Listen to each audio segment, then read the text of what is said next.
Hello, everyone, and welcome back to Page Chewing on the awesome Steve Talks Books channel. And today, Steve and I, and the wonderful Beth Tabler, our boss at Before We Go blog, has joined us as a co host.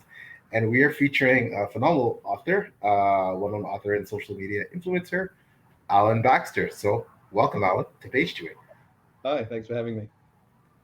Social media influencer, I like it. Well, that little blue check mark on Twitter, that means something, right? So, Yeah, well, True. that was back in the day when they were giving them out. They're not. Yeah, I don't know what's going on with those things anymore. But yeah, yeah, who'd you pay off to get one, right? Yeah. yeah. Well, you just Pop you up just in used to. my feed all the time. Oh well, I mean that's good. Back then, you just used to kind of like if if you had some kind of presence or some kind of public persona, you would just fill in a form on Twitter so that you get a few more management tools to deal with trolls. It's basically what it came down to. And you would fill in the form and you would either get the check or you wouldn't. And yeah, that. But now I don't know. You've got to do some crazy occult rituals and sacrifice chickens and offer them your firstborn and who knows whatever else now to get a check. So yeah. So for a lark, I tried to get a check like I don't know 3 weeks ago or something just to see how it works out, and I went through all the process, and you don't have enough followers. I was like, oh Oh, shit, brutal. okay, oh shit, nobody likes you. Not how many followers you have. It's the quality of your engagement that matters. Nobody judges that. Exactly. You It have was more a than the problem. followers for us, Ben. So, and you're definitely influential enough. So, Oh, I don't know. stinging Twitter blue messed check up on anyway. that one. Not having a blue check is the new having a blue check, though. Oh yeah, I like that. It's the punk version. Yeah. Yeah, Yeah, yeah, a revolution against the blue check mark. So, that's it. Yeah. So, Alan, we wanted to ask you about your new work that just came out. I think the release date was September 1st, but it dropped a little early. Actually, it was supposedly September 2nd. Yeah, so Oh, okay. technically, which for me is tomorrow Oh, because gotcha. I'm here in the future and it's already September 1st. Um, but yeah, there was this is the cursed book. There's been, I mean, it's all good now, but there's been that many hiccups and problems and things that didn't come through and things that didn't happen. And one of the trying to get on top of one of those things meant having to get the book ready for publication earlier so that a bunch of books could be sent out. And then a clerical error then put the release date as August 19 instead of the pre-order date. So it was supposed to go on pre-order for 3 weeks and then release on September 2nd, but it actually ended up going on sale on August 19. So all of a sudden we were scrambling because there was supposed to be a launch this week, and then oh my god, it's out already! People are buying it. What's happening? And so it just kind of tripped over and fell into the world a few weeks early. But it's out now. It's all good. So yeah. Yeah, that's great. So, what can you tell us about it? What's the book about? So it's called Sallow Bend, which is the name of the town where it's set. It's small town folk horror is probably the best way to describe it. It's a summertime book, really. It's the story of two teenage girls go missing after school one day in the small sleepy town of Sallow Bend in who knows anywhere. Specifically, not really. It could be anywhere. And so the whole town sort of rallies together and turns out to try to find these girls, and they're searching everywhere. And suspiciously, the carnival arrived the day before the girls went missing, and everybody's very suspicious of the carnies and all that sort of stuff. But the carnies, they muck in and they help, and they like, we don't know what's going on, but we're going to try to find these girls too. Um, and the story focuses on mainly on two people.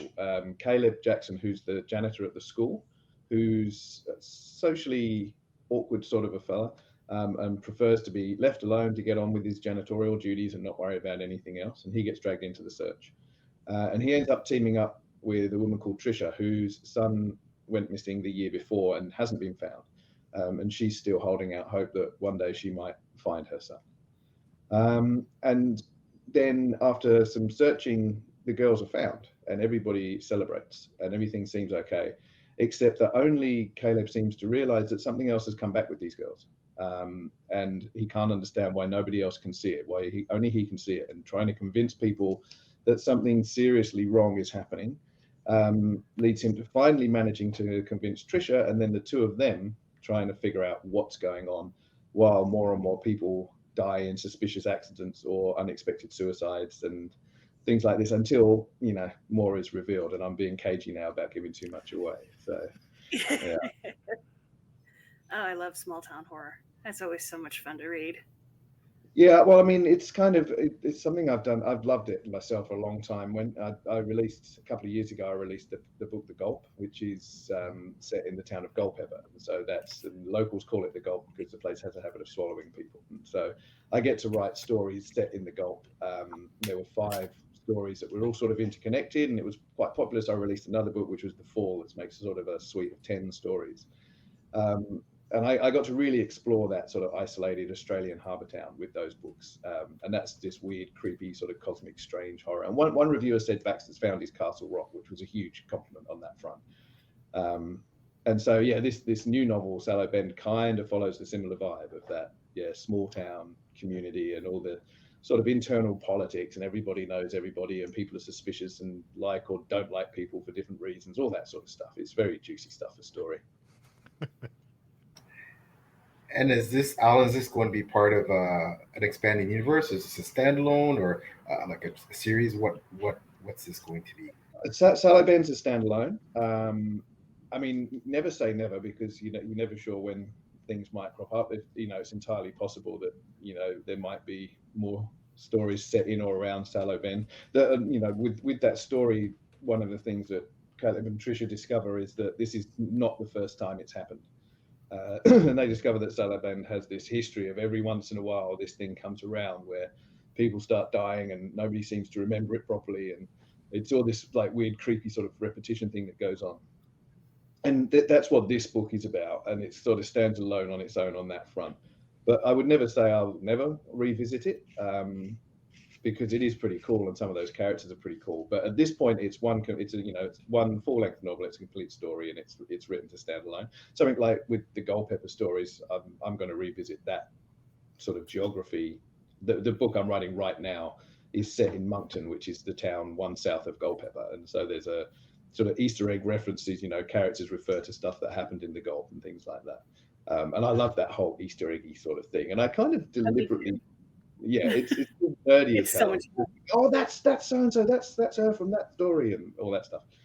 And I kind of deliberately built the Gulp like that so that I had somewhere, a fictional sort of universe that I could revisit for stories, which I plan to do. I've already written a new novel which is out on submission at the moment, which is set up in the hills behind Culpeper, and it has no reference to it at all, other than the fact that as the family are on their way, they drive through Endon, which is the town north of Culpeper. So now this next novel I'm setting in the town south of Culpeper. So I'm just kind of hovering around that area and getting to sort of revisit that and reference little things and put Easter eggs and so very much Culpeper's going to be my sort of fictional horror universe to play in. So at this point, Sallow Bend was written as a standalone. At this point, that's kind of how it will remain, I think. Oops, someone needs to do a wiki. Someone needs to get the wiki going. Easter. I'll tell you what, I would really would the Culpeper wiki, because it's getting hard for me to follow what's going on. My notes are a mess.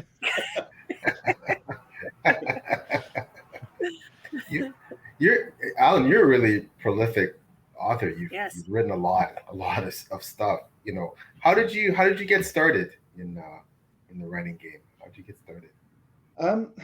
It's funny, this kind of comes up sometimes, and it seems stupid to say it, but I don't really know.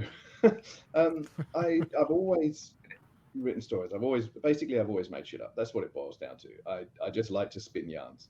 And through my teens, I did a lot of role-playing games, Dungeons and Dragons and Shadowrun and Warhammer Fantasy Roleplay, all that sort of stuff. And that really scratched the storytelling itch, especially I would run the games, and when you're the DM, you get to tell the story, and let the players kind of riff off what you're making up. And then in my 20s, I ended up doing a lot of traveling, because I grew up in the UK, and I did a lot of traveling, ended up in Australia. And one of the things I decided when I was traveling was that, I really enjoy writing, and I've only ever done it sort of for fun. I wonder if it's worth trying to take it a bit more seriously and actually write with a view to publication.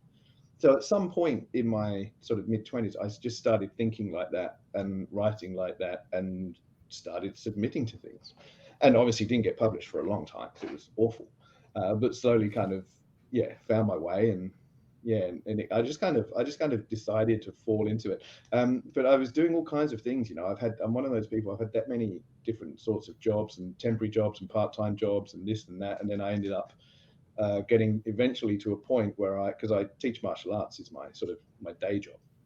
And I got to the point where I was running a martial arts studio, doing a lot of personal training on the side, and all the hours that were left would be writing hours. And it took a while to get in that position, but I kind of eventually managed to create that situation. And then I was able to write regularly and frequently, and I made it a priority.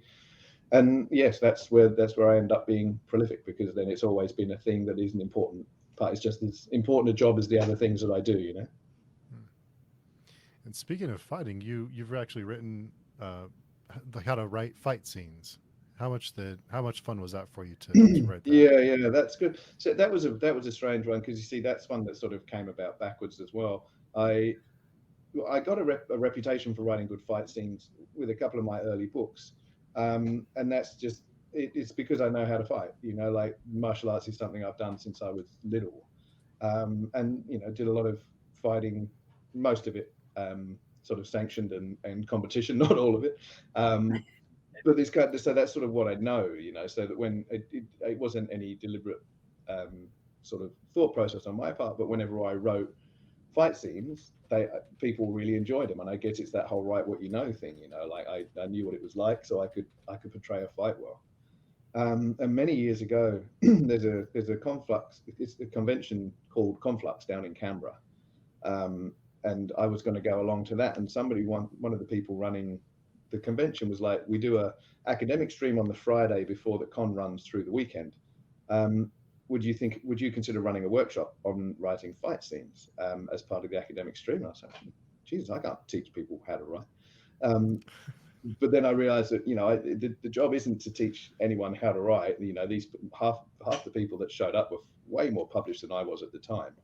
But it's one of those things where people wanted the insight into the fighting. So I just focused on what makes fight scenes realistic and how you sort of transmit that visceral kind of feeling, what it feels like, smells like, tastes like, all that sort of stuff. And it was a really popular workshop, and I got asked to do it again. And after I'd done it a few times, people would keep saying, is there any more, is there something to follow this up? Is there anything else after this workshop? People would take notes, and I would sort of hand out cheat sheets, but people wanted a bit more. So eventually I basically wrote up the workshop in more detail into a short, it's not really it is a book, but it's a very short book. It's more like a very long essay that just kind of breaks down everything that's covered in the workshop. And I just made it available as an ebook. It's called Write the Fight Right. And it's basically just kind of a short ebook resource for people to follow. And it's been really popular. And it's also then really useful that I can run this workshop, chat to people and say, take all the notes you want, but afterwards, you can just go and grab a copy of this. I think it's like $2.99 or something. It's less than the price of a copy. You can just go and grab a copy of that, and it's got everything we talk about in more detailed sort of note form. And yeah, so it's been quite popular. I must have run that workshop more than 100 times now. Oh, wow. That's incredible. Yeah, So, I did it at Worldcon. I've done it at conventions. I've done it for libraries. I've done it for in schools with students who are studying writing. It's quite weird. Yeah. I know, martial arts and fighting, it's very hard on the body. If you do martial arts for, you know, 5, 10, 15, 20 years Yeah. plus, it's very hard on the body. So do you think that's something you're going to continue, with martial arts training specifically? My body often wishes I would quit. Um, yeah, the weirdest thing about it is as well that all of this happens when you're young. You don't think about it, and it's when you reach kind of the age where I'm at now, your body reminds you of all these things you did in your 20s and in your 30s. Like, remember when you broke that, and remember when you dislocated it, because it all comes back as like arthritis or. But I teach and train a traditional style of Kung Fu that also includes the Qigong and Tai Chi aspect, which is very therapeutic. I would definitely be a far more broken person now if it wasn't for that stuff. So that stuff very much keeps sort of the body in shape. And, you know, I've learned a lot about kind of rehab and injury management and all those sorts of things. So there is, I mean, it's been a part of my life for 40 years. You know, it's not something I can really imagine not doing. There is a part of me that would like to not have to do it as a job anymore. I would probably be a bit lost if it came to that. I suppose in many ways it would be nice to be able to afford to not do it as a job, and then, you know, I could kind of dictate a bit more sort of casual hours for it or something. I don't know, but it's one of those things, you know. It's a part of your life. It becomes intrinsic to what you do, and so at some point I see myself retiring from it, but not really any time particularly soon.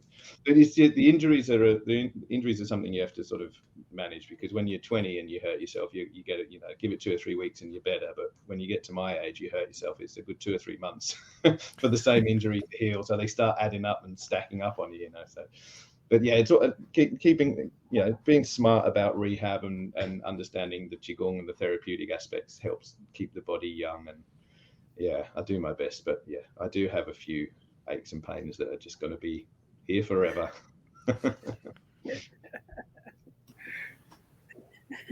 So what makes a good, and obviously with your background, you said, you know, one of the things that you're lauded for is your fight scenes. And I love a well-crafted fight scene. That's one of the things I love to read, in, especially in a fantasy book or a sci-fi book. What do you think makes a good fight scene in a book?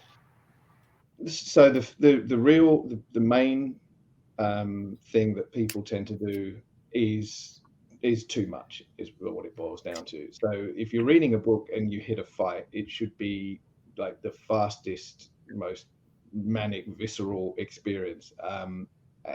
And quite often you're reading and you hit a fight, and suddenly you can almost hear the writer going, "Okay, fight scene. I'm going to describe everything. He did this and he did that," and so, oh god, and everything just slows down because there's so much detail. There's this basic rule that I always try to remember in all fiction, really, which is, you know, trust the intelligence of your readers. We read books. We're smart people, right? We read them because we want a good story, but we read them to exercise our imagination. You know, you could if you could record people's thoughts, you could have 5 people read the same scene, and if you could project their thoughts as a movie, you would have 5 entirely different looking movies, because everybody brings themselves to something, you know, and the way you visualize people or places or actions and all that sort of stuff. And so you really need to allow people to do that. You need to allow people's minds and imaginations to be exercised by what you're doing.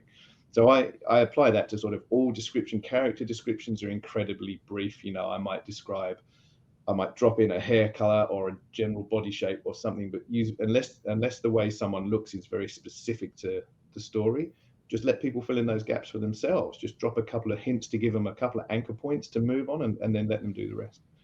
And fight scenes are very much like that as well.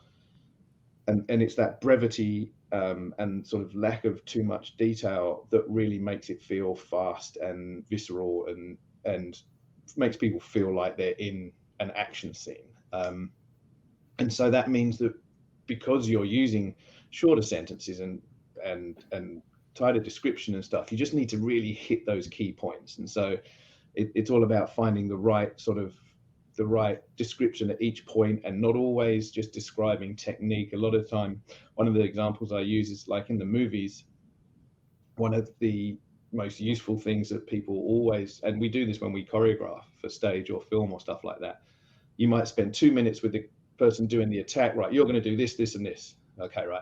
And then you go and you spend 10 minutes with the person getting hit, because you explain about angles and everything and reactions and whatever, because that reaction is going to sell the hit way more than the hit is. Yeah, no matter how beautifully someone punches, if the person getting punched doesn't react realistically, it doesn't sell. There's a perfect example, actually, I use this sometimes, which in the Harry Potter films, there's that moment where finally Hermione has just had enough of Draco Malfoy's shit, and she's walking away, and then she just turned around and boom, decks him. There's this classic sort of scene where Draco finally gets punched by Hermione. If you look at that, I ruin this now for people, but if you look at that more closely, and it's on YouTube, if you look around, she turns around, when she punches, her hand is like this. She just goes, and her hand's wide open and doesn't go anywhere near him. It's the most awful punch you've ever seen in your life. But Malfoy's reaction sells the hell out of it. And it looks like, wow, she clocked him, fantastic. It's like, yeah. And so I use that as an example about how we can write that as well, because a lot of the time we can really sell what's going on, not by what a person did, but by what happened to the person it happened to. And by using a little bit of description about attacks, a little bit of really key description about reaction, throwing in things like, the sensations and the smells and the sounds, because we can get in people's heads. Film is very two-dimensional and term-based because we have to watch it from outside.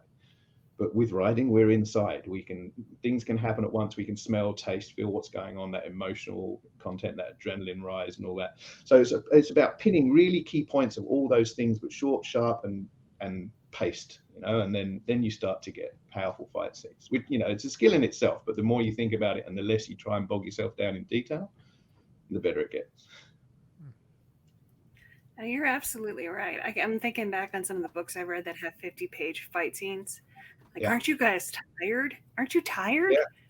Yeah. Or people that have whole conversations, they're having a drag out fight in the street and beating the shit out of each other, and yet they're also having a whole conversation, and so they're using it as this vehicle for dialogue. And it's like, I guarantee if you're fighting for your life, you're not going to be soliloquizing. You might be able to drop a few smart aleck comments and drop a few key points, but again, drop the detail. It doesn't work. It doesn't happen. Yeah, fights are quick, usually, and brutal and bloody, and someone gets hurt badly, and maybe the other person also gets hurt. And I think about some of my favorite, particularly fantasy authors who write great fight scenes, like John Gwynne. He writes fantastic. Bernard Cornwell writes fabulous fight scenes. Jenny Wirtz writes great battle scenes. Evan Winter, and it's all very, like you said, it's visceral, it's quick, it's bloody, and you get this image in your head that it doesn't last long, right? Because it typically doesn't. So I can't wait to read some of your fight scenes. Well, this is what I tell students. It's like when we're talking about fighting for real. If a real fight lasts more than a few seconds, you're in deep shit. Like it's really problematic. You want that to be over real fast, and you want to be the one standing up, because that's the other thing. The traditional sort of saying that when two tigers fight, one of them walks away horribly wounded and the other is dead, because that's what fighting is like. It's fast, it's powerful, it's awful, everybody gets hurt. Like, this is why combat sport is so different. You have a referee, you have all sorts of rules and stuff like that, and that makes it something that we're able to engage in a lot more safely. But it's also a very different type of fighting, as opposed to a genuine real fight where people genuinely mean each other harm. Everybody gets hurt, and it's messy, and it's horrible, and it's, if you're lucky, it's over fast. But aren't different styles known for that? Like, ones that just go on for the kill versus ones that are, I don't know, like it's any style that's teaching proper fighting, actual self-defense, is teaching you to go in for the kill. No one's going to dance around and do their fancy moves outside of the tournament mat. If they are, they're teaching you to get your ass kicked, basically, because that's what's going to happen.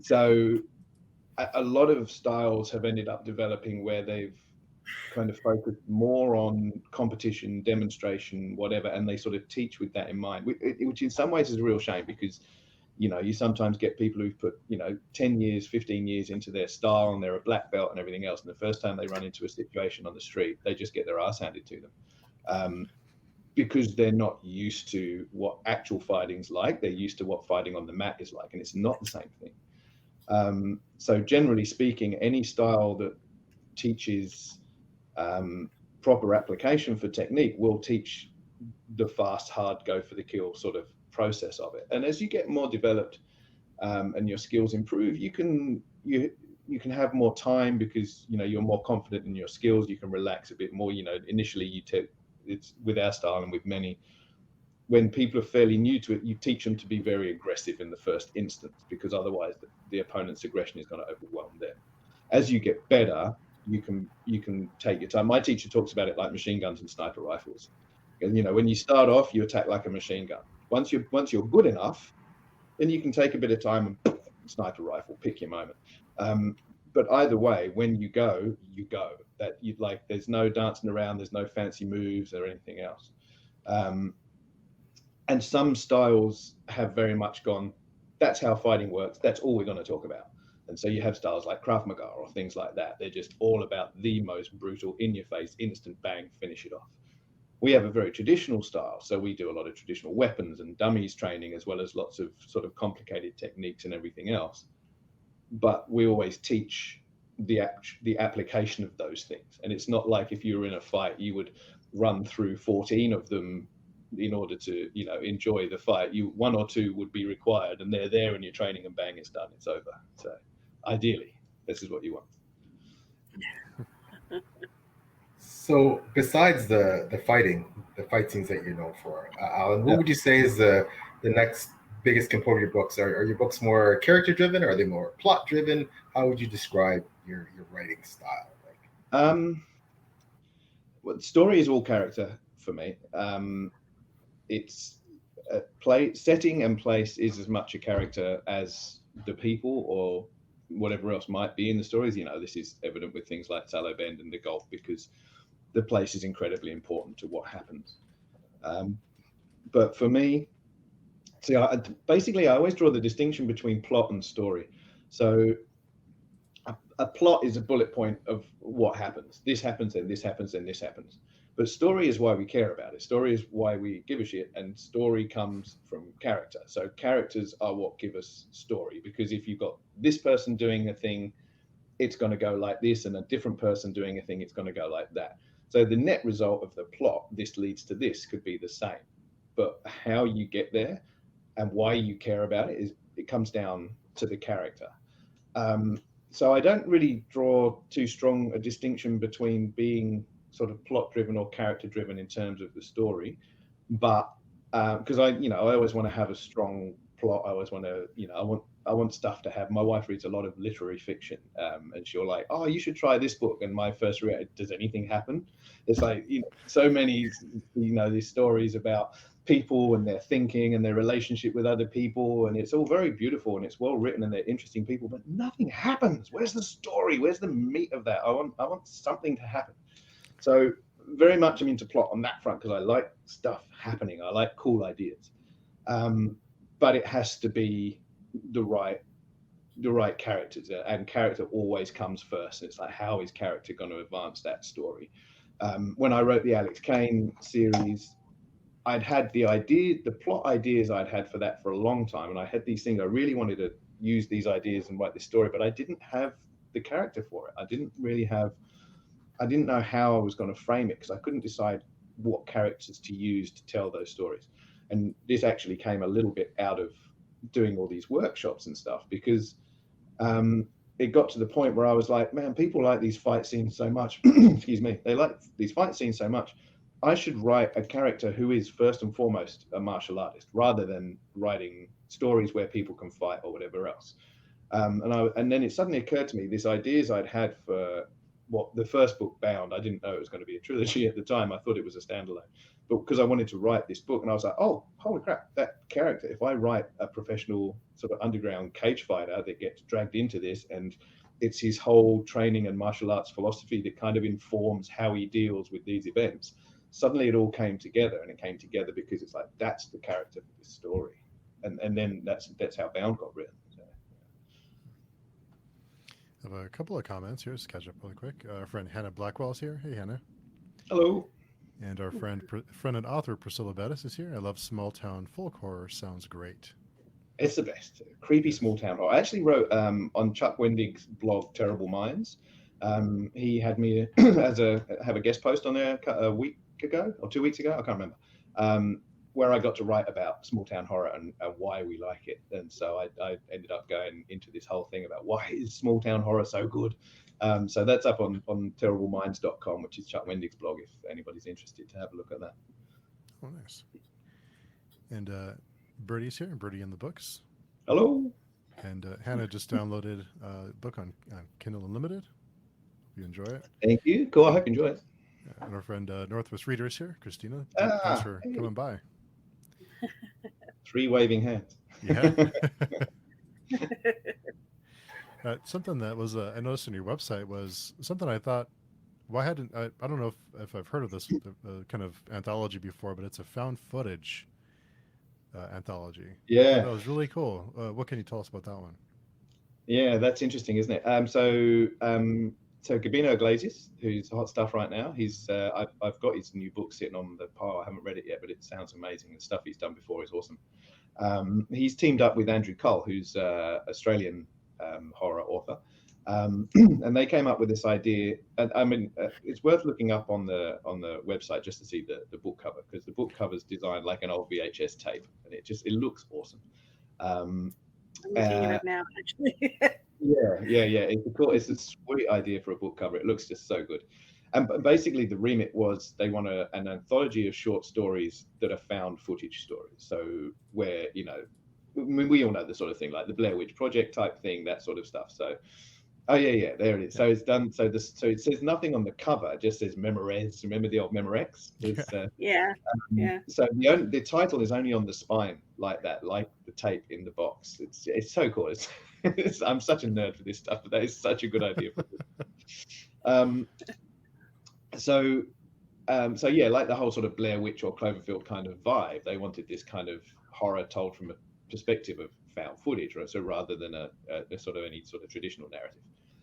And I saw the call out for this anthology, and I was like, wow, that's a really cool idea. And I was busy with some other things, and I had deadlines and stuff. And I was like, oh man, I'd never written anything like that before. I've done a little bit of sort of epistolary stuff once or twice, but I've never really done anything along those lines. And it struck me as really interesting. But I was like, you sometimes in this gig, you're like, oh God, I have to ignore this. This call out comes up, or that. Oh, that sounds so cool. But you got to focus, man. Like, deal with what you've got on your plate, right? So I was like, that's a really cool idea. I hope it goes well. I haven't got time. I can't think about that now. I've got these other things to do. And then, like, literally that day or a day or two later, I was driving home from work after class one night. And I live in the country, so I live in dairy country. There's, I'm surrounded by paddocks and stuff like that. And I drive into town where my studio is. So it was dark, it was at night, I was driving back, and a roo went across the road right in front of me, which is the sort of thing that happens every once in a while. Kangaroos or wombats, suddenly sacrifice themselves to cars, and some of them are big enough to sacrifice the car as well. And I was sort of, I'd been working, I'd been training, I was tired, I was kind of cruising home, and this roo just boompa came straight over a fence across the road and scared the shit out of me, because I didn't see it coming. It was done. And just for a fraction of a second, I was like, "It's that!" As it, because suddenly it was there, and by the time I'd seen it and it was gone, oh God, it was a room. God, that was close. That thankfully it wasn't 2 seconds later. It would have been straight through the windscreen or whatever. But then, the moment that happened, this story idea just dropped, fully formed, straight into my head, and it was like, oh, right. Well, that would be a mad found footage idea. And so I got home, and my kid was just going to bed, and I was like, okay, cool, all right, I'll be back in a minute. And I sort of quickly, I came in here, my wife called the cave, this is where stuff happened. And I quickly sat down and I just tapped out a bunch of notes of this idea that had formed. And everybody loves found footage, man. And so I jotted down these notes and was like, I'm tired, I'm going to think about that tomorrow. And then I did. Then I sat down here the next day, and I was supposed to be getting on with other things, and this idea was just knocking at my skull. And it's like, all right, okay, let's see if I can pull this off. So I basically put aside a few days and was like, I'm just going to see if I can pull this off. I don't know if I can tell this story. I don't know if it's going to work. I don't know, does the idea really have legs or not? And this is one of those stories that came out. Sometimes you have to redraft, and other times something kind of pours out almost fully formed and doesn't even require that much polish after the end of it, because it's just so well formed in its idea phase, and that was it. And so I wrote the story, and it's from a point of view, it's basically someone making a police report using a bunch of stuff around, a report from this guy, a dash cam from that guy, a CCTV from this place, and blah blah blah, putting it all together, saying, I know nobody believes this and they think it's this thing, but I think it's something else, and they kind of put their case together like this. So, and those guys, and Andrew liked the story and bought it for the anthology, and so so it's in there, which is really sweet, and I think it's coming out pretty soon. I think, where are we? It's just October 8th. Oh, yeah, okay. So just over a month. There you go. Cool. I can't wait to see it. I can't wait to see what other things people have done, because the concept was cool. It's like, how many different ways are there going to be to write a found footage idea? So yeah. That's amazing. What is it that, Alan, that draws you to write horror? Like, what's so compelling with horror that is it just people like us that love horror? Is just that we're twisted? What is it that a little bit twisted? Yes, teeny bitty bit. I was at a writers' festival once, and there was a few people on the panel, and then sort of opened the floor to questions. And this guy put his hand up, and he goes, "Oh, this is a question for Alan. Who hurt you?" It is a bit like that. We get this question a lot, and what it comes down to for me is horror is the genre of honesty. It doesn't shy away from stuff.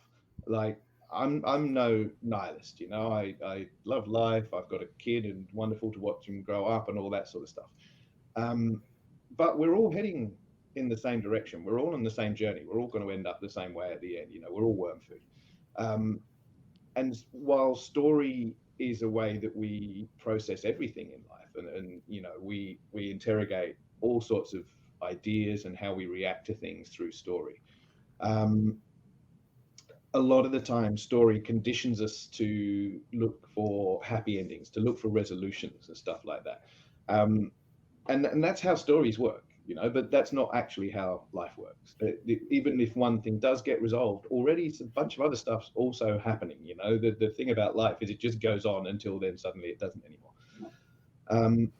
And for me, horror addresses that as much as anything else. It doesn't try to manufacture a happy ending. It doesn't try to twist things to be more positive than they are, and it doesn't have to be nihilistic, but it is more honest in that respect. And so, if you start walking down a dark alley, you can turn around and come back, or you can be curious enough to keep going all the way and just see how dark it gets. And if the horror fans and the horror writers, we're the ones who we keep going to see how dark it gets. And that's what draws me. That's what makes me continue to do it. And even if I do try to write something that's not so dark, it just always ends up going that way. Years ago, I got invited to write a story for an anthology called Hope. And there was the anthology was going to raise money for a lot of mental health services and suicide awareness. It was written by, it was edited, I should say, by a woman who lost her son to suicide. And she was a fan of my work and asked me to write a story for it. And it was like, okay, this is an awesome concept, but have you read my work? Like, it's not really something you put in a Hope anthology. And she's like, no, I reckon you can do it. I want you to write what you write, but just something with a thread of hope in it. And so I was like, okay, well, there's a challenge. And I did it. I pulled it off. I don't, it was a Pyrrhic victory in some ways in that story and whatever else, but I ended up writing a straight up fantasy story for that one, like, a second world fantasy story for that one. But yeah, it kind of came off, but it was still sort of dark and twisted because I was addressing the honesty of the situation for those characters. And so, yeah, that seems to be how it goes for me. It's just, yeah, it's honest. I just see it through, and people can be mean and dark and twisted to each other, and it's cathartic to look at that and address that. Sometimes dress it up as a monster, like with The Roo, which is just such a ridiculous, sort of crazy short novel. But what it's actually about is something pretty serious, and I just dressed it up as a demonic kangaroo. But yeah, that's horror. That's how it works for me. I was gonna say, what kangaroo hurt you? That's Keelan Burke and a bunch of people on Twitter who all got killed in the book for making me do it. That story came about because people were sharing this news article about a kangaroo that was digging up everyone's gardens and attacking people in this little outback town, and a whole bunch of people were like, this has to be a joke, right? This is like the Australian equivalent of The Onion or something. And it's like, no, that actually happens. There was a woman attacked on a golf course recently. She was playing golf and she got beaten up by a kangaroo. It happens every once in a while. And yeah, so Keelan ended up mocking up this kind of 80s zebra horror cover called The Roo for a bit of a joke, and it was just too cool. And then everybody started saying, "Oh my God, somebody's got to write that story. You can't let a cover like that go. You've got to write a story about a horror story about a kangaroo." And then, because I was the Australian in the conversation, everybody bullied me into doing it. I started getting private messages and stuff going, "No, seriously, you really have to write this book." And so I did. Adrian's got me believing all sorts of stuff about the Australian outback. Like, yeah, we don't have have cassowary. We enjoy more than telling people what happened here, and you can never tell if we're serious or not. But he's like, the best you mindset gotta is go. always assume it's true. You gotta wear special vests when you go in the outback because the cassowaries attack you. We have It's like, trees that will hurt you. Yeah, there's land, sea, and air. There's something that will hurt and kill you in this country. It's yeah, there's so many like poisonous snakes, scorpions, all these reptiles, a lot of sharks. Australia seems to, as beautiful as I hear it seems to have a lot of, as you said, deadly animals that that's can. the yin and the yang of it all. It is an amazing country and it's beautiful and whatever. You just might get eaten. There's one of my favorite facts about Australia is Australia has 9 out of the top 10 most venomous snakes in the world. Or another way to put it, Australia has the 9 most venomous snakes in the world. We've got spiders bigger than my hand. There's jellyfish that are about that big that can kill you because they hurt so much that you can actually go into shock, have heart attacks from the degree of pain for irukandji jellyfish. We've got a thing called a stinging tree. Like, it's a tree and the leaves hurt you, and if you fall into it, you get enough on you, again, you can have serious shock reactions and anaphylaxis from a tree, and there's shit everywhere that just wants to hurt you, man. And just the country itself, we lose tourists every year because people just go wandering off into the outback thinking it's not nearly as big as it actually is, and they just get lost and die out there. Like, literally the geography of this place will kill you. So yeah. Wow, that's amazing. Yeah, you guys are really observing stuff. How do you compare living in England to Australia? Like, whenever I go back to England now, and I haven't been for several years because we were actually due to go back at the start of 2020. We were all booked in, and COVID destroyed everything, and we still haven't been. So it's been a longer gap now since I've been back than ever since I was here. But every time I go back, it's so freaking small. I get reminded. The streets are narrow. They're packed with cars and people, and everything is so small and cramped. Because you just get used to kind of the space that we have out here. But Australia is kind of culturally, there is a thread of absolutely Australian culture that is slowly becoming more and more, established. But at its foundation, Australia is a weird amalgam of Britain and America. So the culture is kind of like the bastard love child of those two countries in a way. Like the original sort of population of Australia was British. So even if you look back in the 60s and 70s on Australian TV, even then, you have people are interviewing with the British BBC accent. It's like people still talk like that on Australian TV, even 50 years ago or less. So there was very British cultural sort of invasion, basically, of this country, because Australians have been here for a long ass time, like tens of thousands of years. But when it comes to white Australia, it was such a British kind of invasion at first, but then there's been so much consumption of American culture. And because Australians, I think, have this idea that, well, yeah, we came from Britain, but we're not British. We're going to move away from those roots. We're Australian. So they kind of especially draw in American culture rather than British culture because it's distinct, because Americans, that Americans threw away the trappings of Britain as well. And they're like, well, they did it, we can do it too. So we've ended up with this really strange kind of cultural mishmash of this very British roots, but with very American influence to it, which became, like the seed of sort of white Australian culture that has subsequently grown into this kind of weird Australian thing that, you know, it slowly develops its own culture along the same way as well. And thankfully, there's a lot of recognition now, but not nearly enough, but we're definitely slowly moving in the right direction. There's a lot more recognition of original Australians and Indigenous culture, and celebrating what's actually unique about Australia in terms of its geography and its people in the first place, which is where we should have begun, not with the British and the Americans. But yeah, it makes for an interesting, it's quite a melting pot of a country. It's interesting. I used to one of my favorite shows when I was really into police procedure stuff. It was an Australian police called Water Rats, and it was I think it was a New South Wales Police Service, and it was really like you know, I mean, it was your typical, you know, detective copper, you know, catch the bad guys, shoot them up, you know, bit of background about the coppers' lives and their love lives and things like that, but what I loved about watching the show, especially, was seeing, you know, Australia and seeing these settings. A lot of it was on the water, and just realizing that, you know, it was very, like, you know, a lot of nautical stuff, and it was really, really cool. Yeah, well, Sydney's a harbour city, like very much a harbour city. Like the whole thing is built around Sydney Harbour, with the Opera House on one side, the Harbour Bridge on the other.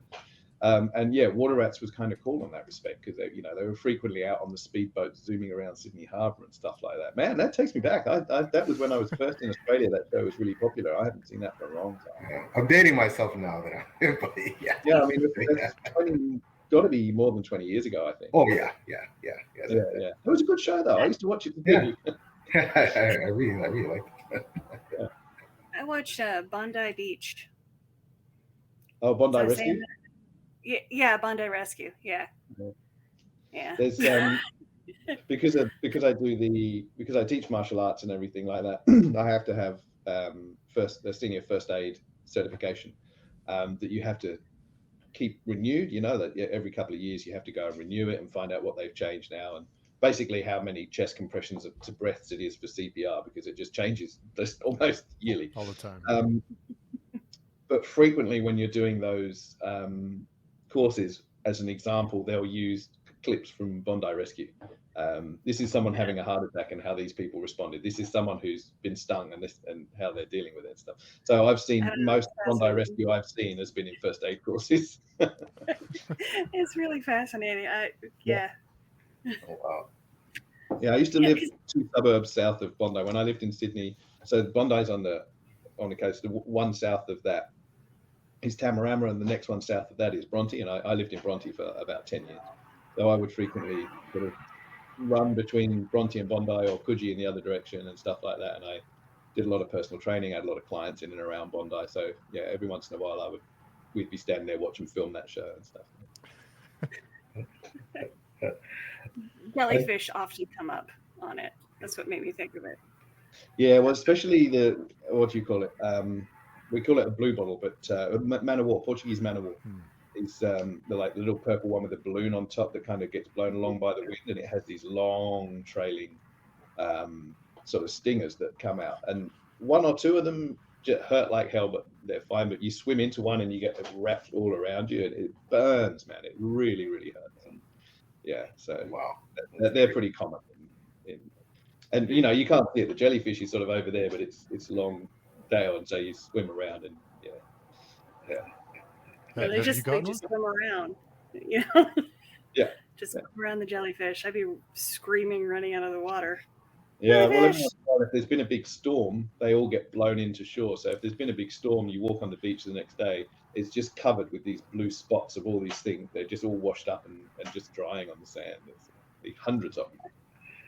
That's crazy. Have you had a run-in with one of those, Alan? I've been stung a couple of times by blue balls. Yeah, never too badly. Normally, like you'll get a bit will go across the arm or a leg or something. And when you're in the water, there's certain things that you just respond to. You know, so if you're swimming and you feel that sting, you feel that burn, just quickly stop, back up, go the other. You don't want to keep swimming into it. You know? But yeah, they're not that bad unless you get a really bad wrap around, or really they're worse for kids, because obviously kids are a lot smaller, so the sort of skin ratio to body is a lot less, so that it hurts more for them and gets a bit more of a shock. So I've been stung a couple of times by them. It's never been sort of too bad for me.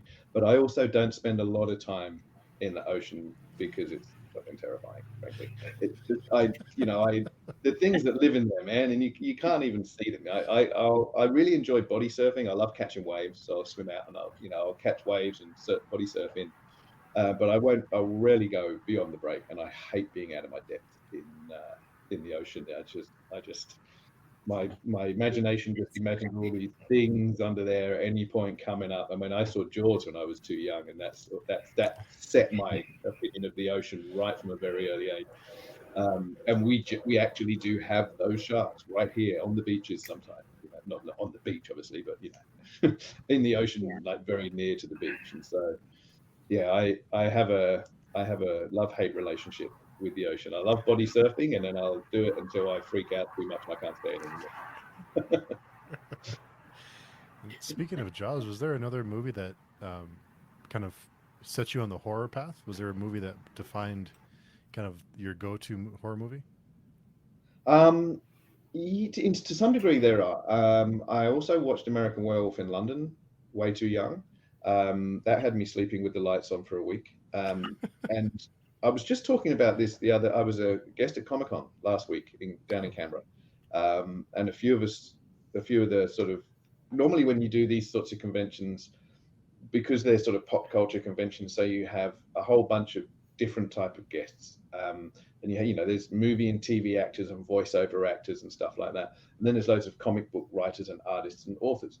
And it always tends to be that the authors and the comics guys all tend to congregate together and hang out and chat together, because the actors tend to stick to their own, like they don't tend to sort of socialize the same way, because they're actually the genuinely famous people. They don't want to go out to the local pubs and get mobbed or whatever. Whereas we just write books and comics and nobody knows who the hell we are, so we just go out and get drunk afterwards. And it was one of those things. We were having this sort of party at a pub not far from the Comic-Con, and we got talking about favorite monsters and everything like that. And I've agreed that the next book I'm going to write will be a werewolf novel that I've kind of had in mind for a long time, and I've never done it yet because I don't want to mess it up. It's like, ever since then, from American Werewolf in London, I've had this absolute fascination. If I've got a favorite monster, sort of classic horror monster tropes, if you like, werewolf is it. And I've had this idea for an outback werewolf novel for a long time, and I just haven't written it. And these comics guys, one of the guys in particular, Andrew Constant, who writes for Marvel and DC and stuff, would bugging the crap out of me basically until I agreed, okay, I'm going to write that book. So yeah, so that was that as movies go, that one was definitely seminal. And John Carpenter's The Thing, the Carpenter's remake of The Thing is probably that and Event Horizon are probably the two horror movies I've watched more than any others. I was going to say Event Horizon. Yeah, they're both very influential on me. Yeah. Absolutely terrifying movie. Yeah, very terrifying. Yeah. What about writing influences? We talked about movies. What about author influences, and especially any Australian horror authors that come? Well, yeah. Probably the biggest influence, because I was into a lot of comic books. I did a lot of comics and movies and stuff as a teenager, and that had a massive impact on me. In terms of authors, probably Clive Barker is the most influential. It's probably, if it comes down to it, probably Barker's probably my favorite author. And what I do is, he talked about how he likes to write the dark fantastique, where it kind of blurs those lines between horror and fantasy, which is probably largely where I'm most at home as well. So Barker is definitely a massive influence. Huge influence from comics back in the day, people like Alan Moore and Garth Ennis and Jamie Delano and people like that.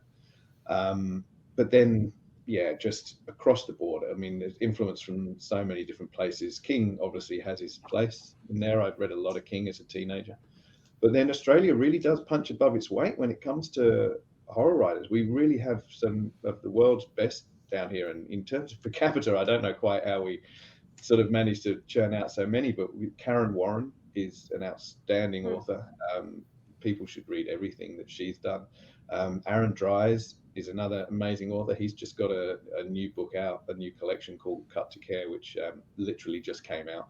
And his novella Dirty Heads was out, I think it was earlier this year or end of last year. It was just outstanding. He's a brilliant writer. J. Ashley Smith, Joseph, he's another guy that writes just amazing, this kind of quiet, disturbing, strange horror. He's got a novella called Ariadne, I Love You, which is brilliant and proper weird. Robert Hood writes amazing ghost stories.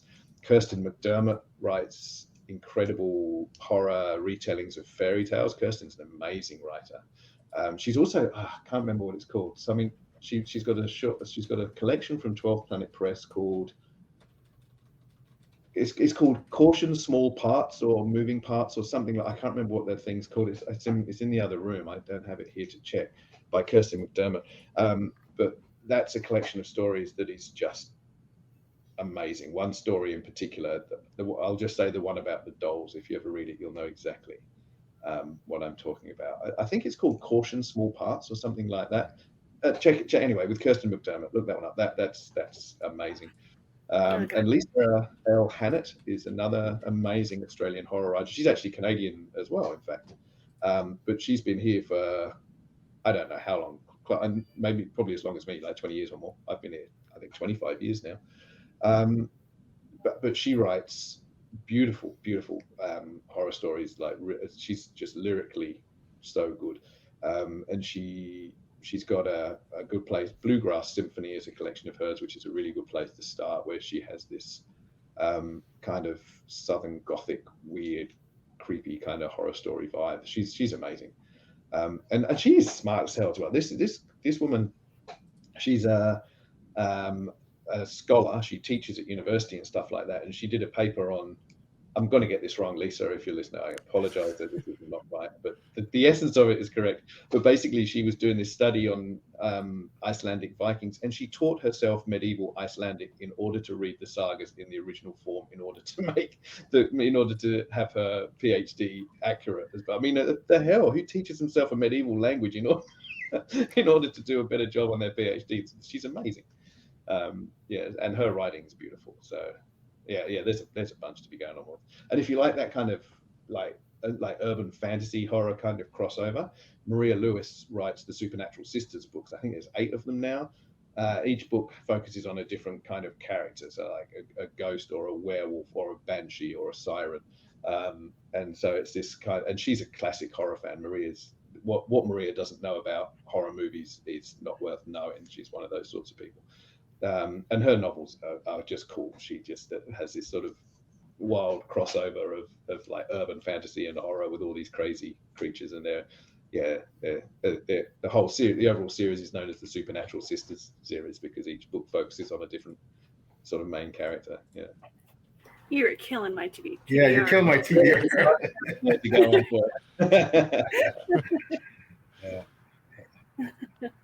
And our friend Daniel, Dr. Puff and Stuff, had a question. What book is your Jaws or Werewolves equal? Oh man, you know what? I'll tell you what. The best werewolf novel I was going to say I've read recently, but maybe I've ever read is Stephen Graham Jones' Mongrels. That book is absolutely. I mean, he pretty much redefined the werewolf sort of genre with that book. So Mongrels by Stephen Graham Jones would probably be the best answer to that. And it's also partly why I'm reluctant to take on the story of, a werewolf story. It's like, damn, how can I do anything as good as that? But that's probably, I mean, Stephen Graham Jones is an outstanding author. The stuff he churns out is just fantastic.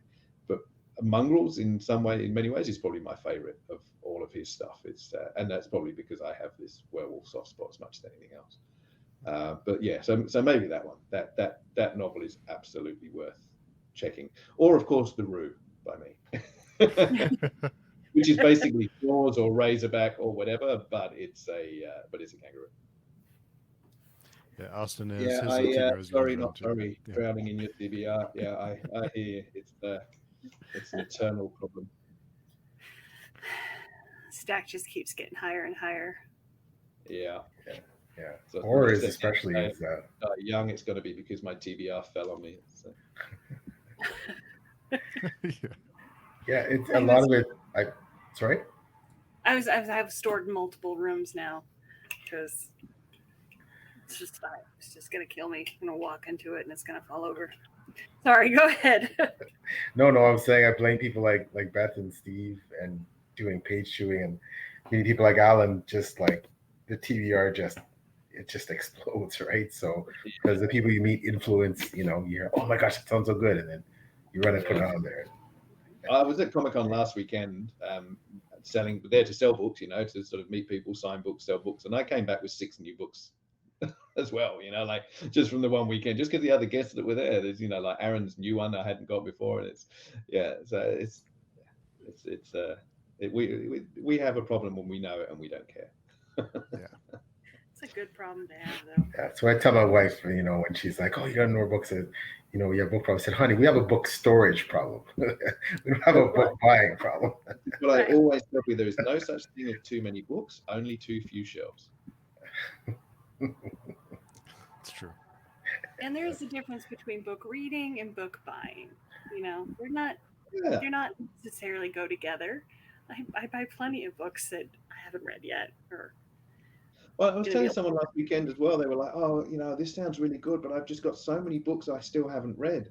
And I was like, "Yeah, but you should get this one too, because whenever it's time, whenever you finish your book and you're looking for the next thing to read, you don't just read, through the stack. You go, right, what am I in the mood for now? What's grabbing me today?" So the more books you have in your to read pile, the more likely you are to find something that nails the mood you're in at any given particular point.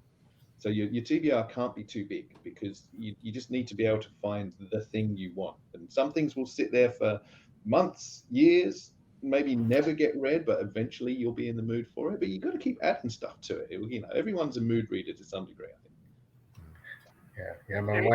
Yeah. My wife forced me to separate the books that I hadn't read onto one shelf and keep the other ones, just so she could have an idea about how many books that I bought that I hadn't read. It's like, oh, that's funny. He's bad idea. Never admit to that. Never admit it. Bad idea. Had a full bookshelf full of unread books. So, that's all good. That's all good.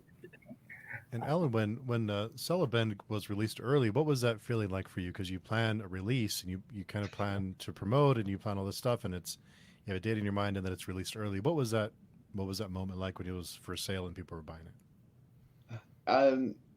To be honest, by that point, it was like, yeah, sure, okay, all right. Because there was a few hiccups with that book. It was supposed to be. I don't know if you guys are aware of the Nightworms subscription package. Sadie. Yeah, Sadie Hartman and Spookish Mummy. My God, I can't remember her actual name. I remember their handles, Mother Horror and Spookish. But they were kind enough they were going to include Celebend in the August package, and everything was all set up for it. And then the freight company lost a pallet of books, like a pallet the size of a small car. Lost, still hasn't been found. And so there was this huge problem there, and it was right about as when they were. So eventually they had to replace the book at the last minute with something else, and Celebend was supposed to be in the package and then wasn't. So people got their packages, and there were 2 different books in there, but I'd already sent the signed book plates in, so they all got a signed Celebend book plate, but no copy of the book. And bless them, so many of the Nightworms people, and thank you so much for this, are buying the book anyway to put the book plate in, which is really nice to see.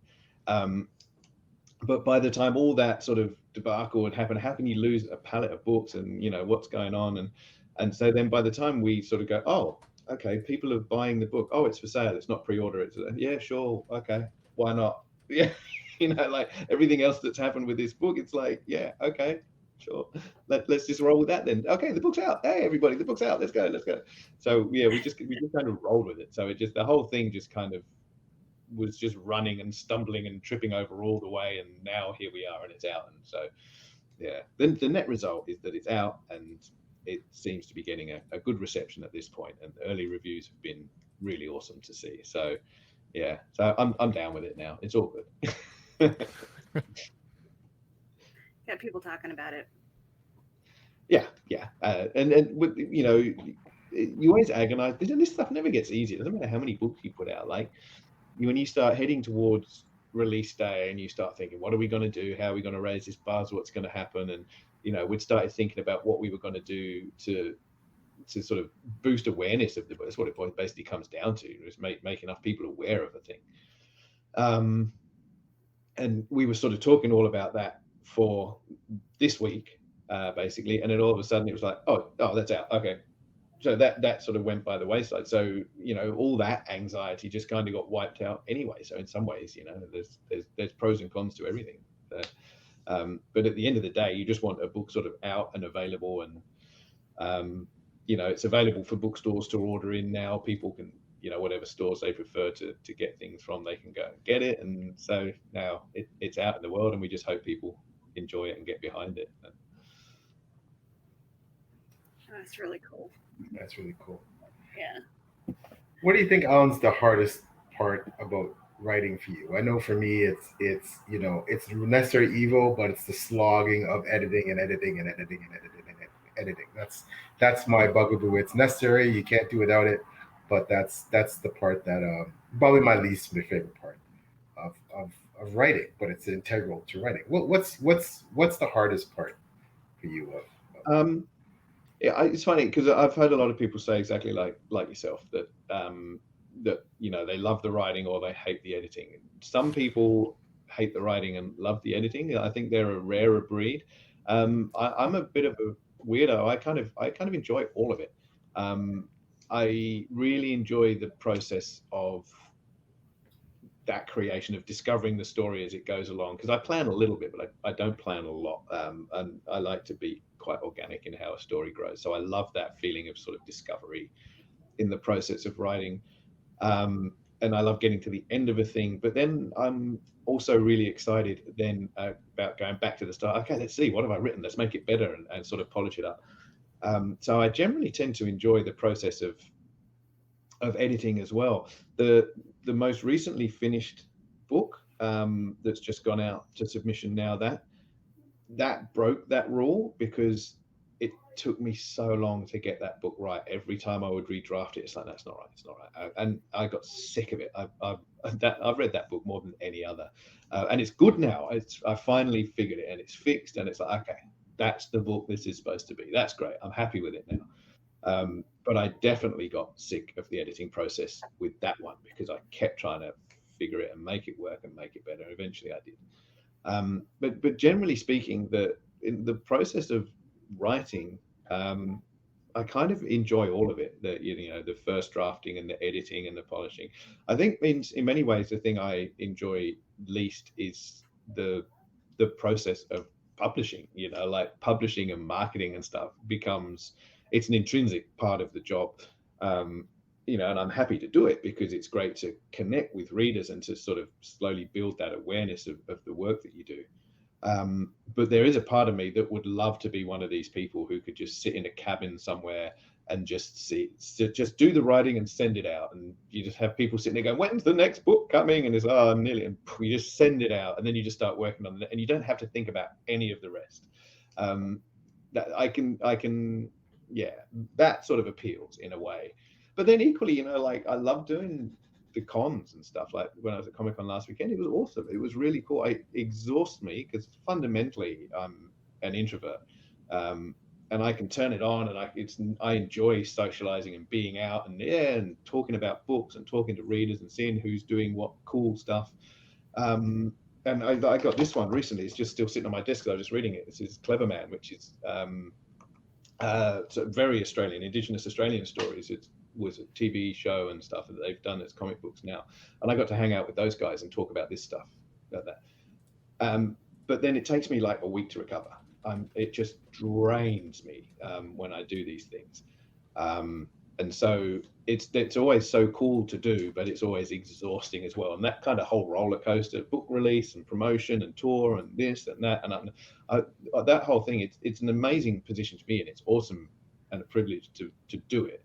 but it's also just, it's so exhausting. It's kind of intense, and there's a part of me that would love to just sit quietly and just write stuff and send it out, and write the next thing and send it out, and not think about anything else. But if I did that, of course, I would miss all of that. I'm sure I would be like, oh, I need to get out, I need to see people, I need to, why haven't I been to a con in 2 years or whatever? Speaking of comic books, I read here that you're a fan of Garth Ennis and Neil Gaiman's Hellblazer for Garth Ennis and The Sandman for Neil Gaiman. Yeah. What about those books intrigues you? What kind of connection do you have to those books? In some ways, they sort of came along at a real formative time in my reading. So I used to read a lot of comic books. I mean, I've read a lot of everything constantly. Fantasy was where I was sort of my first love, reading things like Lord of the Rings and the Belgariad and those sorts of things. And then definitely too young, really, but I discovered horror as well. I discovered James Herbert. The Fog was the first horror novel I read and was like, wow, this is mad. What the hell is this stuff? And then I started consuming horror novels like crazy. But throughout that time, I was also a real comic book fan. And I would have standing order at the local comic store. I would go every Saturday and pick up my comics and then, sit and read what was what. And so, like Jamie Delano and Garth Ennis in the original Hellblazer runs, I got those as they came out. Like that was new comics back then when I was collecting comics. I was like, that sounds cool. So I bought issue 1. Sandman issue 1, I've got a copy signed on the cover by Neil Gaiman and Dave McKean, who did the cover art, because I went to pick up my comics one day and they were sitting there, these 2 young dudes promoting their new book, Sandman #1. And it's like, that sounds cool. And so I stood and had this conversation with Neil. I was like, oh, what's it about? Like, I'm sitting there, Neil Gaiman's pitching me his work. And, that wrapped in glass, climate. Well, it's down there in one of those folders with the sort of things, and then it closes and locks up. So yes, it's very safely tucked away. But yeah, so these were things that were sort of being written and coming out at the time, that I was discovering at the time and then buying and reading weekly. And particularly Hellblazer and Sandman, the way they had these kind of dark and twisted storylines that just mixed up mythology and magic with the everyday. And someone like John Constantine, he's just this gritty kind of urban dude who's actually a mad powerful magician and that sort of stuff. That just really rung my story bell in terms of the sort of characters and things that I really like. And so it was absolutely sort of seminal and when I was playing a lot of role-playing games, like I talked about, and was sort of hobbyist writer, those were the sort of things that I would really draw on, those kind of gritty urban characters and the magic and the mythology and everything all sort of mixed up together. That just really, I love that kind of story, and the sort of hidden worlds within our own worlds and the consequences of messing with those worlds when you should be left well enough alone and all that sort of stuff. And I mean, the whole Alex Kane trilogy is probably the closest in those terms to that sort of stuff that I've done. But that's what I love, that, and Barker as well, with things like The Great and Secret Show and Weave World and those sorts of things, where you kind of make this crazy mix of all that stuff together, the real and the unreal and the minuscule and the cosmic and all that stuff mixed together. It's awesome. There's no boundaries. It's storytelling without fences, so yeah, that's what I dig. That's what I like to play with. So yeah, they were influential to a massive degree, Sandman and Hellblazer in particular. Me too. Yeah. Sandman really got me reading graphic novels. Yeah, and I've heard this from a lot of people, because I was already such a sort of avid comic reader by then, but also as well, like around that same era, DC and Marvel were the big names or whatever. But then it was in the 80s. Then was when a lot of the other imprints started coming through, like Vertigo and Dark Horse and stuff like that, where they would veer away from the shiny, polished superheroes and start telling these weird and dark and gritty stories, and horror comics started to be a thing. And and that was just awesome. That was perfect timing for me, because that's exactly what I used to really enjoy reading the Batman and Detective Comics and all that sort of stuff. But then when things like Dark Horse started coming out with, things like Predator and Alien comics, even that sort of stuff, when they start doing those franchises and you get those in graphic form as well. Just loved all that stuff, just consumed all that stuff, and it created things, made opportunities for things like Hellblazer and Sandman and V for Vendetta and Watchmen and all those sorts of things. So yeah, amazing time. It was an amazing time in comics. That was a real renaissance right then in the mid to late 80s. Yeah. Have you watched the show at all? The Sandman? Yeah. I consumed it over the course of about 2 days. Yeah, they actually did a really good job of it. I was really dubious. Oh God, it was always, people always said, this would be, this comic series would be such a great TV show. And then there was, this other camp of people going like, you could never do it. You can never do a graphic novel like that justice in TV form, sort of thing. I reckon they did. They did a pretty bloody good job of it. It's I was really impressed. I was really dubious about whether it would be any good, and I was like, God, I hope it's okay. And I really enjoyed it. They did a really good job of it, I think. So I really hope they get a second season, because they get to draw out more of this story. It would be amazing. Yeah, there's plenty of source material to pull from. Yeah, they've barely started with that first series. So there is so much they can do with it. Yeah. And being such a long-time comic book fan, have you ever thought about writing a comic book?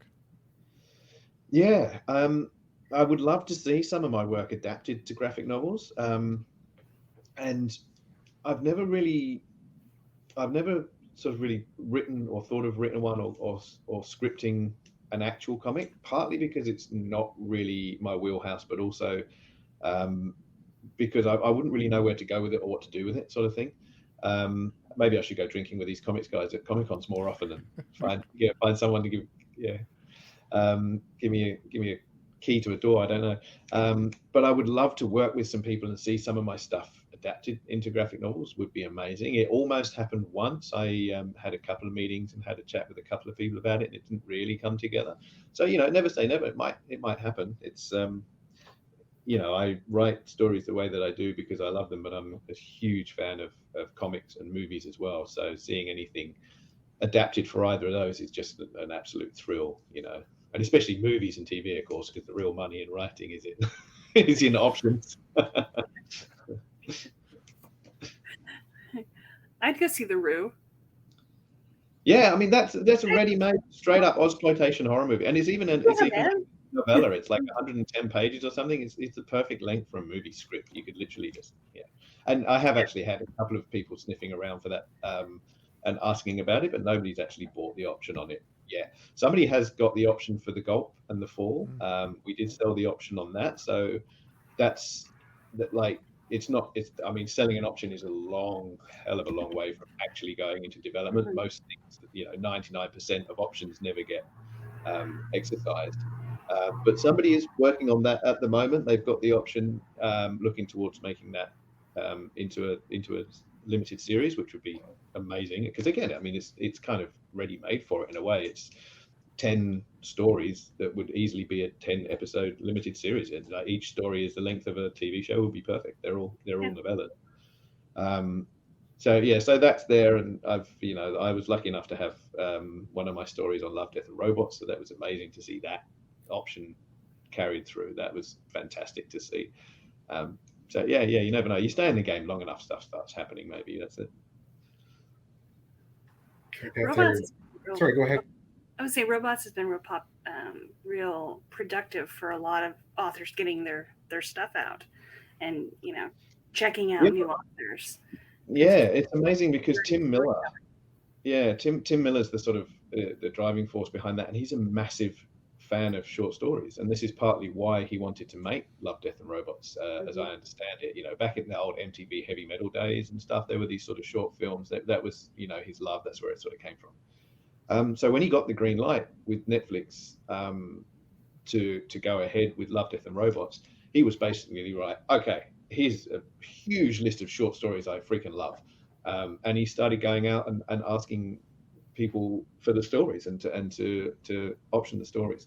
And Cohesion Press here in Australia, they do an anthology series called Snafu, and there's always a different theme: survival of the fittest, future warfare, Last Stand. And I've been fortunate enough to have stories accepted in several of of those anthologies. I've got a new one just coming out next month. They've got Snafu Dead or Alive, which is kind of Weird West horror stories. But Tim Miller, apparently, as it turned out, we didn't realize until we found out through the publisher, but Tim Miller's a huge fan of that Snafu series of anthologies. He's like, I love these stories, and I want this one and this one and this one. And he picked, I think, like 3 or 4 of the Snafu stories have been made into episodes of Love, Death and Robots so far. And I was lucky enough; mine was one of them. So, yeah. Oh, that's awesome. great. Yeah. Great. Have you guys watched Love, Death and Robots yet? Definitely check it out. You should check it out. Definitely watch Series 3, Episode 8, if nothing else, because that's my one. You got it. Right. Yeah, that's probably every writer's dream, is having their work adapted into film or television. That's like it is an amazing thrill. It was so awesome to see, and when it first came out, because I never saw anything. They're super strict with their security and stuff like that. So I hadn't seen anything. I saw it when it came out, the same as everybody else did. And the series dropped on Netflix. The equivalent, it was a Friday afternoon at 5:00 in the afternoon when the series dropped on Netflix. So I'm here taking care of my kid after school. So I was like, I've got him sitting in here at my computer playing Minecraft. Now I'm going to go and watch a thing in the other room. Don't come in. If you need me, call. Don't come in. This mad horror story. And so I went running in there, and I'm kept refreshing Netflix, waiting for it to drop. And then I'm sitting like this close to the screen, so it's not too loud, just to watch and see what they've done with my story. And I got to see it right then, same as everybody else. It was wild. They did a great job of it too. So that's amazing. Congrats. That's awesome. That's cool. Really cool. So great. And I was curious about Event Horizon. You mentioned it's one of your go-to horror movies. Have you heard about the director's cut that we may never see? That I guess they shot some extra footage, but I guess the studio destroyed it. And there's like half an hour of extra footage that it was in a vault somewhere. Yeah. No, I haven't heard about that. Oh, why did you tell me that? Now I need to see that. Oh, yeah. I would love to see that. Yeah. I hadn't heard that. Yeah, I guess the studio they shot some extra footage and they cut it. And I guess it was locked away for a long time, and now they're not sure if they can find it or not. But yeah, there's really interesting backstory to that whole thing. There's some extra scenes that I hope we'll see someday. But oh man, yeah, I was curious if you had looked into that. Yeah, I'd love to see that if it comes through. I remember being in high school and I love horror. I loved horror. Read Stephen King. Dean Koontz, really getting into it. And I went and saw that with a friend of mine. I ditched school and went to the movies. And oh my God, it was so scary. Even to this day, I remember being so viscerally scared of this movie. Yeah. And it's one of those films as well that, like, not only is it a brilliant story and everything, but it uses the medium of film really well. Like, there are some things that are always going to work best as any given thing. It's like, like we mentioned before, Watchmen, Alan Moore. There's been a movie and a series and stuff like that, but the way that that's drawn and laid out and the way that the graphic novel is done, it uses the format of a graphic novel. Like, the layout and the format is as much part of how the story is delivered as the story itself. It's a superb use of the medium. And Event Horizon's like that for a movie. It's the sort of thing that's going to always work best as a movie because of the way that it's filmed and the sound and the cinematography and stuff. It's a superb use of medium. So yeah. There's that scene that's exactly what you're saying, where he goes out of the airlock and he's kind of flying. He's being sucked from the ship and he's spinning in the air a little bit, and there's the camera pan along with them with like the black backdrop. And do you guys know what I'm talking about? When the guy tries to airlock? Yeah. It was so scary and so well done, and just the perfect camera pan. Yeah, and the sound in scenes like that, where the way sound drops out and comes back in and stuff in that movie. It's a friend of mine is a sound engineer who works in movies, and only through conversations with him. I obviously we always subconsciously pay attention to the sound in a movie. Like you can't not. You're aware of what's happening with music and Foley and everything else. It wasn't until talking to him and stopping to really pay attention, because we would watch films. He would always be like, "Oh wow, did you hear what they just did?" Not did you see that, but did you hear what they just did? Because that's his kind of like. And so I started really paying attention to sound in movie, which is ironic because I'm deaf in this ear, so I've only got I've only got one functional ear anyway. But I've started really paying like conscious attention to sound in film, and it's amazing. It's such a science and an art. And when a movie is really well scored, you notice. And half the time, it's one of those things that you notice. You don't realize that's what you're noticing. You're like, my God, this is such a great movie. And you don't realize that a large part of that is because it's so well scored. But then when you start paying attention to that and you sort of notice some of them are just outstanding. So there's an author that I talk about a lot because I love her work so much, and I want to introduce other people to her, Essa Hansen, and she's a sound engineer for Lucasfilms. Cool. Yeah, very cool. And so that's her day job. And then she writes for, I don't want to say for fun, but she writes on the side. Yeah. And her books are written from the perspective of somebody who knows how to do sound. Yeah. Knows the importance of sound, and it's something I really enjoyed about her novels very specifically. What was her name? Essa Hansen. Essa Hansen. I have her second book. This is the second one in the series. Sweet. Okay. Yeah, she's just, and you get the sound cues that you don't normally get. Yeah. See, that's quality. People. Yeah, we need people playing to their strengths like that. It's that's. I was saying this on Twitter the other day that that people are like, oh, there's no new ideas or anything like that. It's like no, there's not really. There's you can come up with new things. You can come up with new combinations of ideas, or you can apply this idea to that story. It might not have been done before. Fundamentally, there aren't any really new ideas, but every single person writing is unique. You are the only you that there is. So whatever ideas you're working with, you're bringing you to those ideas, and that's what makes stuff brilliant. Which is why you shouldn't try to write, for a trend or try to write for anything other than telling the story that you want to tell, that only you can tell, because everybody brings themselves to something, and nobody else can do that. You can give 5 authors the same story cue and tell them all to write a story. You will get 5 drastically different stories because they're 5 different people, and they are the only version of that person there is. They're the only person who can write that story. That's what you need to tap into. So yeah, that's cool. That's important, I think. I'll have to check her out. Yeah, very. Yeah. And the time always flies on these. Before you look up and it's an hour and a half. But before we got a little time up there, I hadn't even noticed that before. But before we let you go, I had one more question for you, and we always like to ask this: is what was your first job?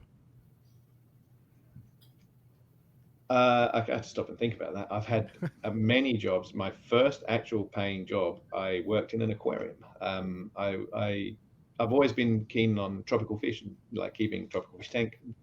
And the local store a couple of villages away from mine was a shop called Sea Systems, and that's where I used to go for my. I'd go and buy new fish there, but you'd go there for fish food and stuff like that. And the store was run by a guy and his brother, and they had another guy who there was a teenager who used to work there on weekends. And I really wanted to work in this shop. I hadn't had any like part-time job. I was like 13 or 14 at this point. I hadn't had any sort of paper routes or anything like that.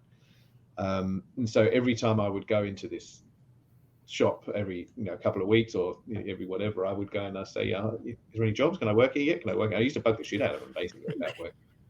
And then finally one day I turned up, and the guy, Dave was the name of the guy who ran the shop, and I turned up there one day and Dave was like, been wondering when you were coming in. Guess who left last week?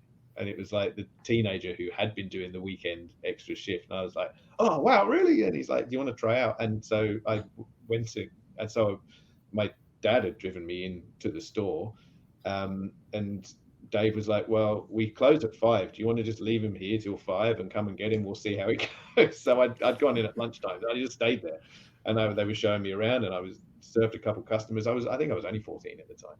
And they just had this sort of extra help, and they were like, all right, yeah, okay, you seem to be able to do this. Do you want the job? And so I worked there every Saturday and Sunday then for years.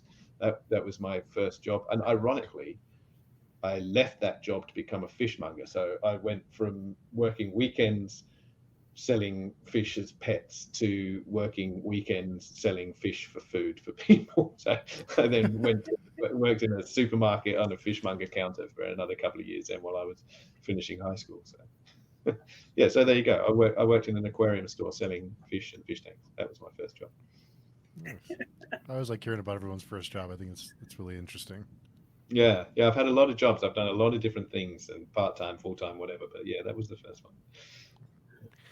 So, Alan, for people who want to connect with you or find your work, where's the best place to find you? My website's the best place to go in the first case, just myname.com.au. alanbaxter.com.au will take you there. And there's all links to. I spend way too much time on Twitter and all that sort of stuff. So you'll find me on Twitter, just my name @Alan Baxter. But all those links are on my website too, and anywhere you see a book on my site, you can learn all about the books and everything else that I do. It's all there. So that's the best place to go and start. I have to say it's a very well put together site. It's very detailed, and so it's well done with the website. Thank you. Yeah, it's been a long work in progress, and I'm very lucky that a good mate of mine is a web developer, and so mostly for the technical point of view, mostly it's WordPress, and it's a customized theme in WordPress. But whenever I run into problems, because I reach my limit of knowledge very quickly on this stuff. But this Michael, my friend, is amazing. He knows his stuff inside out, and it'd be like, so I can't do this. All right, I'll have a look at it. And he helps me out. So all credit goes to Michael Friedman for that. He's been an amazing help on putting my website into the shape it's in. So. Awesome, yeah, well done. Beth, where can people find you? You can find me on Twitter. I spend a lot of time on Twitter also, at Beth Tabler. And you can find me on Grimdark Magazine. I'm the procurement editor for Grimdark Magazine, and beforewego.blog.com. And Mr. P.L. Stewart, where can people connect with you? Like Alan and Beth, I spend way too much time on Twitter, but you can also find some of my reviews on beforewego.blog.com, where I'm one of Beth's assistant editors under her, and my website, www.plstore.com, where you can find out about the books, and Goodreads also for my reviews. So, and of course, Page Chewing with the wonderful Steve Talks Books and Taylor from Maybe Between the Pages. And we're gonna have to start getting Beth some co-host credits here. If she keeps this up, we're gonna have to pull her in there to that as well. But anyways, yeah, that's where you can find me. Awesome. Well, Alan, we know you're busy. Really appreciate you taking the time to come and chat with us. We know you have a lot going on. It's been a pleasure. Thanks for having me. Yeah, of course. So thanks everyone in the chat for coming by and watching. And of course, PL and Beth, thank you for joining us tonight. It's an honor. Honor. So I hope everyone has a great night.